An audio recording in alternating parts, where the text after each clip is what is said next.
তেনেহ'লে মহেন্দ্ৰ ডাঙৰীয়া কথাই ইমানতে সামৰিলোঁ। অহা বহাগতে বিবাহৰ দিন এটা ধাৰ্য কৰিব লাগিব, নে কি কয়? হ'ব, আপুনি যি ভাল দেখে। আপোনাৰ ছোৱালীক বোৱাৰী ৰূপে পোৱাটো মোৰ পৰম সৌভাগ্য। বিয়াৰ দিন ঠিক কৰি মই আপোনাক জনাম। এতিয়া উঠো, নমস্কাৰ।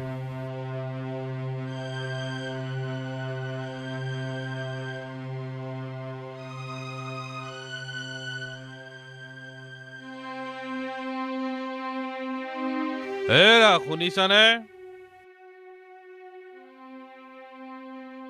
কিবা কৈছিলে? বহা।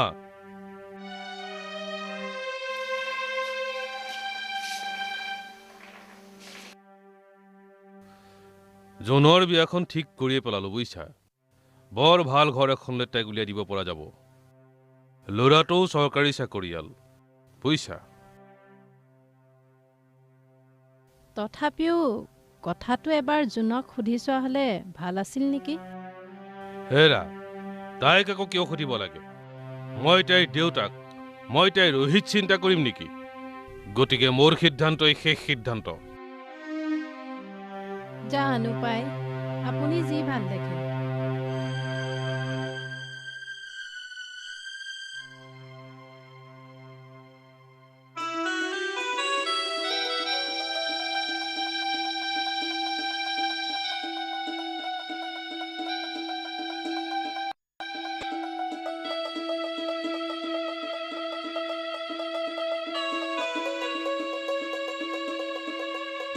জোনমণি, শুনচোন মা।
চাওঁ মা, দে জুইকুৰা মই জ্বলাই দিওঁ।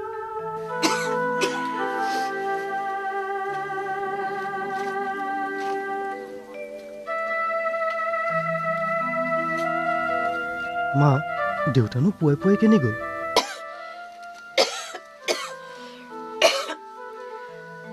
কলৈ আৰু যাব বোপাই। মথাউৰিৰ দাঁতিত থকা আমাৰ সেই খেতিৰ মাটিখিনি যোৱা বছৰ বন্ধকত থৈছিল। এতিয়া সেই মাটিখিনি বন্ধকীৰ পৰা মুকলোৱাৰ কথা পাতিবলৈকে দেউতাৰ ৰুদ্ৰপ্ৰতাপ বৰুৱাৰ তালৈ গৈছে। ৰুদ্ৰপ্ৰতাপ বৰুৱা?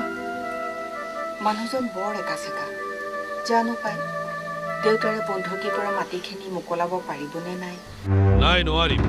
গোটেই মূলে টকাখিনি ঘূৰাই নিদিয়ালৈকে মই তোক সেই মাটিখিনি দিব নোৱাৰিম। কিন্তু ডাঙৰীয়া, মোৰ চিকিৎসাৰ বাবেহে এই মাটিখিনি মই আপোনাৰ ওচৰত বন্ধকীত থৈছিলোঁ। এতিয়া মই আপোনাক কিছু টকা দিব খুজিছোঁ। বাকী থকা টকাকেইটা খেতি কৰি পোৱা উপাৰ্জনেৰে মই পূৰাই দিম বুলি কথা দিছোঁ। নহ'ব। তোৰ মাটিৰ বন্ধকৰ সময়সীমা ইতিমধ্যে উকলি গৈছে। তথাপিও মই তোক কথা দিছোঁ, এতিয়াই যদি সুতে মূলে সম্পূৰ্ণ টকা তই মোক ঘূৰাই দিব পাৰ, তেনেহ'লে তোৰ সেই মাটিখিনি এতিয়াই তোৰ হৈ যাব। কিন্তু গোটেইখিনি টকা মই আপোনাক কেনেকৈ ঘূৰাই দিব পাৰিম? তেনেহ'লে মাটিখিনিনো মই তোক কেনেকৈ দিওঁ? চা, মোৰ সময়ৰ বৰ অভাৱ। তাতে ছোৱালীজনীৰ বিয়াও পাতিছোঁ। আৰু শুন, তোৰ পুতেৰক বিয়াৰ কামত অকণমান লাগি ভাগি দিবলৈ কবি।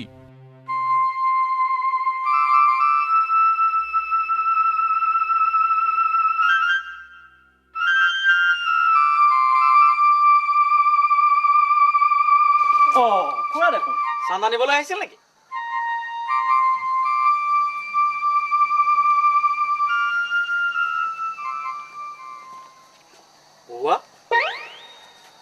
নহ'লে দেখোন বোধকৰো চান্দা নিদিলে যেন পাইছোঁ দেই।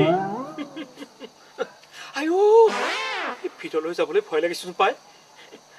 তেখেতে যিহে ৰুদ্ৰমূৰ্তি ধাৰণ কৰি থাকে। এতিয়া যাওঁ নে নাযাওঁ? যাম, যাবই লাগিব। ৰাইজৰ কামত আহিছোঁ যেতিয়া যামেই। যাওঁনে নাযাওঁ? যাওঁনে নাযাওঁ? নাযাওঁ নাযাওঁ যা।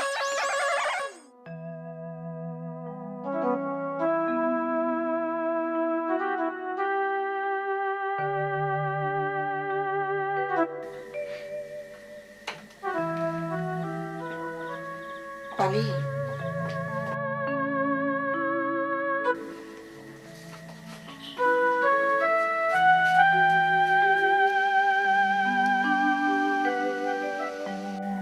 কি হ'ল? বৰুৱা ডাঙৰীয়া কি ক'লে?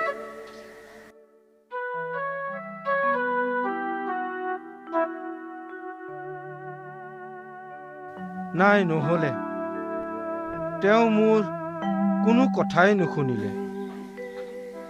তেতিয়াহ'লে আমাৰ এতিয়া কি হ'ব?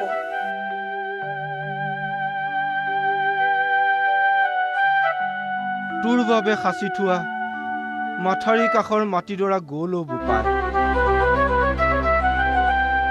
জীয়েকৰ বিয়াৰ কাৰণে আমাৰ দুখৰ কথা শুনিবলৈ ৰুদ্ৰ প্ৰতাপ বৰুৱাৰ হেনো সময়ৰ অভাৱ।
আজি মই খেতিৰ মাটিডৰাও হেৰুৱালোঁ, কাইলৈ তোকো হেৰুৱাম। তই মোক খুব বেয়া পাইছ নহয়?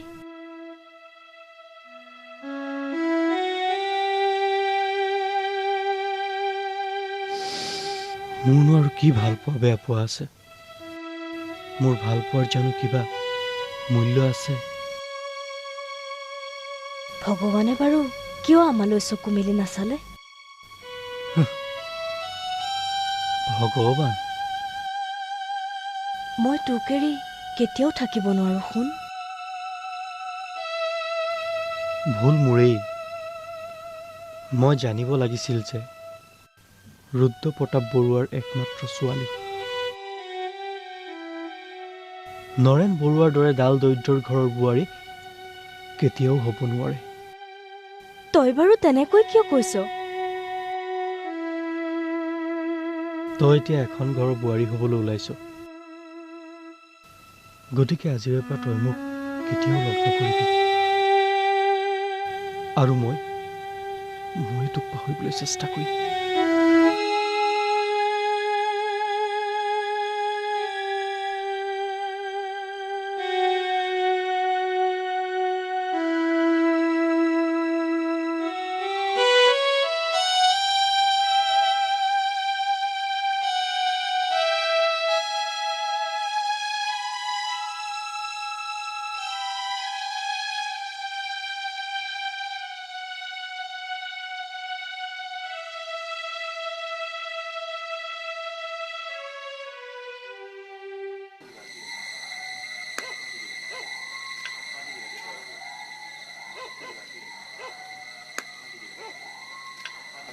বহুত চেষ্টা কৰিও বন্ধকীৰ মাটিখিনি মোকলাব নোৱাৰিলোঁ। এতিয়া আমাৰ অৱস্থা পানীত হাঁহ নচৰাৰ দৰে হৈছে। দুখীয়াৰ দুখ ন আজিকালি কোনে বুজিব।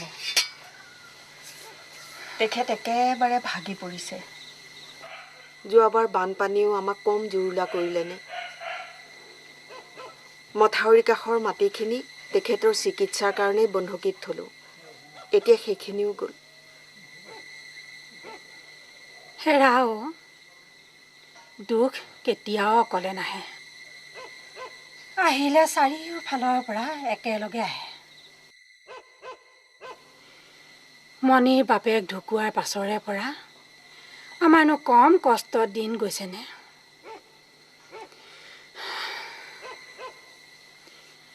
ছোৱালীজনী ডাঙৰ হৈ অহাৰ লগে লগে মোৰ চিন্তাও দিনে দিনে বাঢ়ি গৈছে। মণি ঘৰত অকলে আছে, সময়ো বহুত হ'ল। মই যাওঁহে।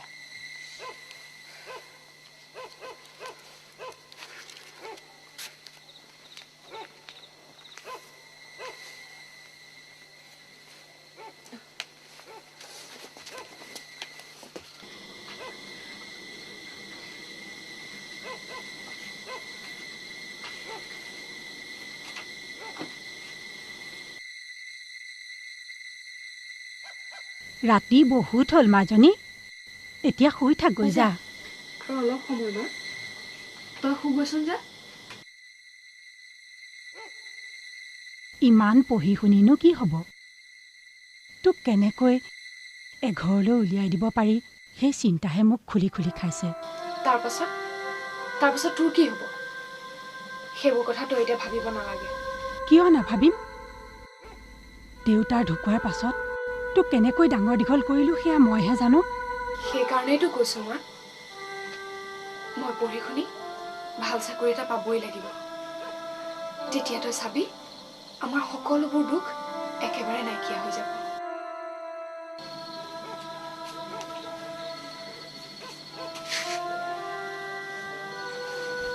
জান মাজনী, তোক লৈ দেউতাই যে কিমান সপোন ৰচিছিল, কিন্তু মা,